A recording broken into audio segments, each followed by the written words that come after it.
Hello, my friends. Katie Day with the Moving to Texas team, live in Dallas, Texas at the Tom Ferry Success Summit, the Super Bowl of real estate conventions, with another episode of the Real Advice Podcast with super coach, Smart David, otherwise known as David Caldwell. His legal name, government name, David Caldwell. What's going on, man? What's up? Can we pretend like we haven't been hanging out for the last couple of days? I would prefer that, actually. I would prefer that. I would prefer for people to not know that I hang out with you. No, I'm kidding. So what's going on, man? How's your week been so far? It's been good. Yeah. You know, I've been coming to these before I was a coach for like 10 years, which I don't think most people know. Okay. Because I've been like the secret agent sitting in the crowd. Yeah. So, yeah. Not posting, not sharing. And then you like become this like super coach. You did your Tom X talk on Tuesday for day one. Yep, day one. Crushed it. He absolutely crushed it. Thank so you. What I kind of want to talk about with you are the things that you don't talk about. Because like you get like stage time at Tom Ferry, you're on podcasts, you speak a lot as a coach, you do webinars. Yep. So like what are the things that you coach your clients or that you talk to with people that you don't like talk about on the main stage? Not like the trade secrets, but like, you know what I mean? Like what are the things that like you're not known for? You know, I don't know. I think I'm pretty open, you know, about sharing, right? Like I don't know. Well, I don't know. You stumped me. Yeah, I don't know if there's things I don't talk about. I think, you know. Or maybe that you're not. So this is what I think happens a lot in Tom Ferry is like, you've got your guys, you got your YouTube guy, you've got your Instagram girl, you've got your social media guy. Yeah. What are like the things that you feel like you're known for, and then the things that you think that like this is actually my wheelhouse? Yeah. So I'm the Walmart version of Jason Pantana, right? Like I'm like marketing guy number 2. But the people that I coach know that marketing, you know, maybe is in like my top 5 skill set. Oh, 5. But yeah, 5. No, I'm not a marketing coach, right? Like I know much more about running an organization and a P&L and leadership. I know you had to laugh at P&L. Leadership and, you know, using sales and marketing to work together. I mean, that's probably what I work the most on with the teams that I coach is, you know, developing their leadership team into better leaders to support the agents so they can do more and supporting the CEO of that business. And then really working with like the sales agents on the team to help drive productivity. And most of that just comes from a core belief I have as a coach is that at every level, people underperform their goals because they don't know what to say and they're not saying it enough. Yeah. So it's just really focusing not on like, you know, the old school script book, but on like the proactive conversation about how's the market, which that is what I talk about a lot on podcasts and on stage. But that's what I talk about a lot on coaching calls because it's what moves the needles too. So well, those are conversations you need to be having. Yeah. And that's, I mean, that was like a lot of your talk was like, you know, a lot of people do great of like engaging on social media and like putting out content and doing these things, right? Yeah. You had a client that, you know, you were talking to on a regular basis and then they tell you they're selling their home and you're like, shit. Yeah. Like I clearly messed up here, right? Yeah. So I mean, those are those market conversations and those specific conversations I think are important. And it's not like you were like, let's sell, or let's whatever, but like having those conversations about what's happening and really being the educator, I think is important. Totally. Yeah, I'm really big on like the advisor hat, right? Like this is an advisory business. Yeah. And if we take cues from other advisory business like financial advising. Yeah. Like that's the big one, right? Half the financial advising industry got wiped out by technology. We have yet to be wiped out by technology. I don't think we ever will. But there's still some yeah, but there's some similarities. You know, the best financial advisors, they're just the ones that interact with their consumer. Yeah. Right? And the financial advisors that couldn't make it, that got replaced by technology, are the ones that didn't talk to their clients. Yeah. I mean, it's really that simple. Yeah. So it doesn't really sound that hard when you break it down that simple. No, well, and I think, you know, like when you, like one of the points I was trying to make in my Tom X talk, right? Like one of the first things I talked about is here's why you won't do it. Because, and I think what I said first was it's not complex, right? Like there's a lot of people trying to make this job so complex when really it's just a people business where you talk. Even coaching, right? I think sometimes, you know, a lot of the coaches feel like they have to show up a certain way to the coaching call. And sometimes a coaching call, you can just say, well, what's on your mind? And go and like triage. And those are sometimes the best coaching calls versus like these big production coaching calls, these new huge ideas where we have to completely change our business. Yeah. Well, and I think that like, yeah, sometimes those calls where it's just like you're moving the needle forward a little bit. Yeah. Like not this like let's break it down and rebuild it today. Yeah. You very rarely do that anyways, right? No. Yeah. I mean, I like another like coaching filter. If I keep my coaching hat on, like I coach everything through this idea of like the novice to mastery journey. So the novice to mastery journey, you just have to get started. And a lot of people feel like they have to start, if there's 10 levels at level 4, Yeah. but it's okay to start at level 1. Yeah. And then next week you could be at level 4. Maybe you get stuck at level 4 for a couple weeks and then you can jump ahead to level 6. But too many people, they try to start off at these advanced levels and it keeps them from executing. Where if you just get started, you can go through the journey, find the holes, fix them, and get better over time. Yeah, no, I like that. I wanted to have like a list of questions to like try to stump you. Yeah. But I've been in back-to-back podcasts, Yeah. so I didn't come up with a list. Okay. And I know also like for how often we talk, I'm just like, we can spitball for a little while. Yeah. What do you think about, I don't know, are those new shoes? These are new shoes. Yeah. These are like my cool person shoes. Yeah. Like yours. Yeah. Yeah, they match. They were basically the same. They match. Yeah. I can't wait to come out to Portland so we can go to the Nike store. Yeah. Yeah. The Nike employee store. Yeah. Yeah, for sure. Yeah, for sure. What do you feel like are like some threats to real estate right now? Well, I think the big threat to the industry right now, to the average agent, if I think about like the teams I coach and the average team member, Yeah. if we were speaking to them, it's the misunderstanding of the market in general, Yeah. right? Like most agents can't tell you the average sales price of the market or 12-month rate of appreciation, so they can't answer the question of how's the market other than through their personal feelings, which might be really fucked up, Yeah. right? They might be really biased versus taking an intelligent look at the market. I think that's one. I think the other one is as motivation gets sucked out of the market, that there is going to be transaction timelines that really extend, and transactions are going to get harder. And as transaction timelines extend because of a lack of motivation, it's going to really impact the average agent's income or team's bottom line. I think that's the second biggest thing I'm working on helping people understand right now is how to keep motivation in a transaction. We've all had a shortage of standing inventory, but most markets have experienced more available transactions. Yep. If you look around the country, we sold more houses, not less. We just didn't have as much standing inventory. So as we shift back where there's less transactions, right, we have to know how to talk about the market and keep motivation in transaction, or people are just going to get less. And I also think the last couple of years it became really simple, and since a lot of agents sensationalized what they did, and they might not be able to get the same result this year. So one of the things that you mentioned earlier was knowing the market and like being, like when someone asks you how's the market, like being able to give that information, right? And I think like I know you study the market a ton and you look at what's happening now, but also what happened last year, what happened the year before. A lot of your reports and things on Insta are like 5 years back of like, hey, here's what's happened. We're and trying this to is show why normal. This is why like it's still the same, or this is why it's slightly different or whatever, right? And like you're a very analytical person. So like for an average agent, you mentioned average price point. You mentioned 12-month appreciation over the past 12 months, last 12 months, or annual appreciation, whichever, right? Both are good points. Yeah. What would be other things that they should look to for market data? Yeah. So like easy places to start, I guess. So let me dispose the being analytical thing. I'm becoming more analytical as I get older, but I don't discount very high on my C. But what I realized a long time ago is that people that have a lot of wealth speak the language of finance. And if you want to be someone who has a lot of wealth, you need to be able to understand numbers, and you need to be able to speak basically financial language is really important. And success leaves clues. Well, so does history, right? So what I'm looking at in the marketplace is just like really basic. What's happening with the average sales price? What's happening with new listings? Okay. Are they increasing? Are they going up or down? What's happening with pending sales? Are they going up or down? We're looking at the data available to us in the MLS, right? Like our MLS, we're really lucky. They show us how many showings are happening on a daily and weekly basis. So we're just measuring the change on a year over year. Over a year. Yeah, we go back so we can create comparisons.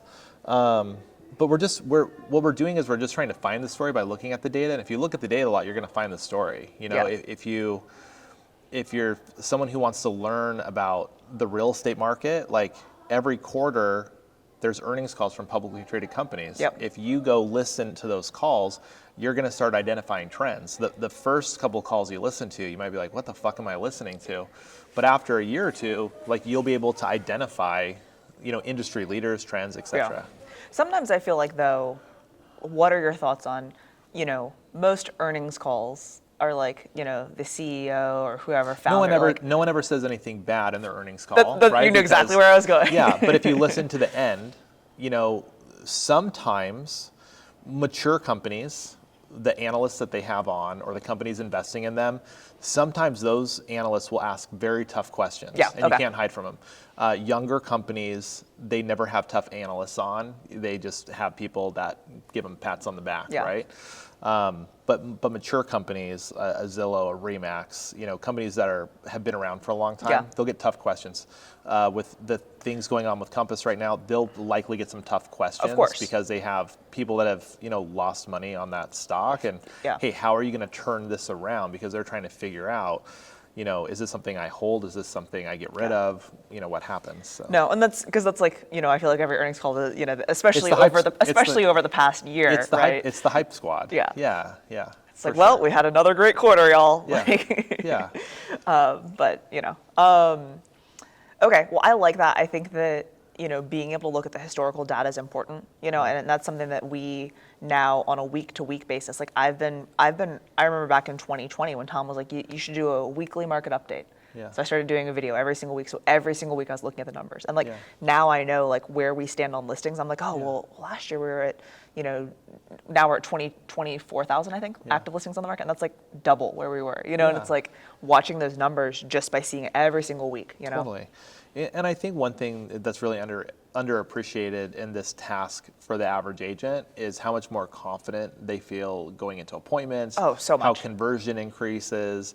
You know, I think it's funny because we were having a conversation today about like commission compression, but the reality is that most people interview one agent. Yeah. So we're negotiating against ourselves, right? Because either we're coming from a place of scarcity, or maybe we're not a very good negotiator. Yeah. You know, but the reality is most people that are taking discounts on their commission, they're just negotiating against themselves. I mean, that's what the numbers would suggest. Yeah. So. But the other guy said he'd do it for less. Sure, but most of the time there is no there is no other guy. Yeah. Yeah. So that's a good tip. Write that down. Yeah. There is no other guy. Yeah. And look, like when I interview against other people, because I'm still selling too, like my whole thing during COVID or the housing shortage. If you're interviewing multiple agents, you're probably interviewing some of my friends. Yeah. And we're all going to get you multiple offers. We're all going to do professional photography. We're all going to do basically the same things. But here's the things that I do really well. Yeah. Right. Here's the thing that my team does exceptionally well. This is how we're Yeah. Yeah. And all of that happened is we just had a different listing presentation than everybody else, and we weren't taking credit for the market when other agents we knew were sitting in the appointment taking credit for the market. This is what I'm going to do for you. Yeah. And you're like, everyone's going to do it. Yeah, everyone's going to do that. Which is very true. And now that like the market's shifting and things are changing, and we're not seeing that in every price point and on every house, it's like, you know, what are they saying? You mentioned something earlier about like wealthy people and numbers and finance. Speak the language of finance. Yeah. Numbers are finance. Numbers is finance. Yeah. No, but like you mentioned that earlier, and you know, I think one of the things that we've talked about too is like increasing that average price point, right? And like I know you've adjusted some of the things that you do marketing wise and the team does marketing wise. What would be some things that you would give like some tactical tips of like, I want to increase my average price point. It's sitting at $450 today. Yeah. How do I do it? One, you have to first look at like what's the available opportunity in your market for higher price point properties as an example. Exist? Yeah, do they exist? Do they sell? Is that something that we want to take on? Yeah. Like my team's goal in Portland has always been to be about 20% above the market average. Okay. And why is that? Well, that's a move up, right? Well, and that's also like a safe, higher price point. Totally. It's safe, like the agents like it, you know, it's like a little bit of a flex, like the market's 600,000 or 800,000. Well, we don't buy leads in areas that have the average sales price, as an example. We don't market for new opportunities in those areas. So I think tactically you have to look at the opportunity that's available for you, and then decide how to invest, time and financial resources. And if someone has a $5 million house and they go to my website, my team website, they're not going to see $5 million house sales, and they're probably not going to list with me. So as we've even tried to go into like the luxury market in Portland, we've actually had to like kind of take even a different path with a different website, right? That is telling a different story or showing a different side of our competency and what we talk about. And I think that, my team, we've never tried to be all things to all people. We've always known who we were, but we want to sell a $100,000 lot. And if we could, a $100 million property. We never will. All in the same month. Yeah, we never will. But that's always been the goal. But I think, simple things you can do is like, find a marketplace that you can, Jason and I were talking in the back today. He had a really cool slide that had like a dome over a city. And, I talk to people all the time about like, draw a radius in the community that you want to work in, a 1 mile radius or 2 mile radius from a school, and just go hard there, right? Google actually still lets you just show ads within that circle. I could do open houses just in that circle. I could call expireds just in that circle. I could, buy leads or whatever just in that circle. I can make videos on businesses just in that circle. And if within that circle are those properties, you're probably going to increase your opportunity to do high-end business. Yeah. You don't have to go wide and try to do it all. No, I think when people go wide, they dilute their impressions. Yeah. Right? If you go too big, there's too many people trying to do it too, and it's really simple to get lost. It's so easy to get lost. But going against your own advice, how many mailers did you send out for your home equity review? 15,000. Yeah. Which I feel like is such, I remember when you told me like the idea of like, I think I'm going to send this to, and I thought you meant 1,500. And you're like, no, 15,000. Yeah. Yeah, I sent 15,000 mailers out, probably half of which I'd never even done marketing in that area. Yeah. And like I'm a tester. We talk about that. Like I like to test things. And I'm like, well, I'm going to do a postcard that doesn't look like the average postcard you saw it. Like most people that saw it are like, there's too many words. But there was a really clear call to action. You knew exactly what you were going to get if you signed up. Well, we had 7 people sign up out of 15,000, which a lot of people would say like, oh, that doesn't sound like success. I think we're going to convert at least half of those people, 3 to 4, in like the first 30-day period. Well, our average commission is $18,000, right? Like a $6,000 mailer. And that's what I was like, what was, it's going to be incredibly ROI positive. And a lot of people are like, well, will that work? And my thought was, well, with $6,000, I can send out 15,000 once, or I can send out, what was that, like 1,500 12 times, or? But wait, 16 or 15,000 make 18 grand times 3 or 4. Yeah. So then like, what plus if I'll get buy sides, plus I'll get open house visitors, plus I'll get sign calls. But then no, but here's the thing then too, is like, well then what if you hit them again? How many would you get maybe on that second time? Totally. Like, is it, instead of 7, is it 14? And I'm going to, right? Because I can't at first, I was a little nervous to, spend that kind of money on a postcard mailing. Yeah. But I think that you're not Andy C. What are you doing? Yeah, but at volume it works. Yeah. Right? And if you look at the big farmers, it's at volume that it works. Yeah. No, it's that's epic. Yeah. I like it. Yeah. Cool, man. What would, I feel like, there's already questions I've asked you. So if I ask you questions, like they've already heard it because they've clearly already listened to your podcast number 1. What would be, if you could only do one thing for marketing for the rest of your career? Because you do it all. Like you do YouTube, you actually put out YouTubes, you do ads, you do Instagram, you do shorts, you do TikTok, or not TikTok, Reels. Direct mail. So if I could only do one form of paid advertising or one form of marketing? Both. You can have one of each. One marketing and one advertising for the rest of your career. It's so hard. I mean, if you look at like high probability, I would take like a non-forced website registration that I got through like PPC. And what's that? Basically, it's Zillow. Right? Or if you could create something like that, like what Jason was talking about today, but someone goes to my website and I'm not forcing them to register because that's a really high intent lead.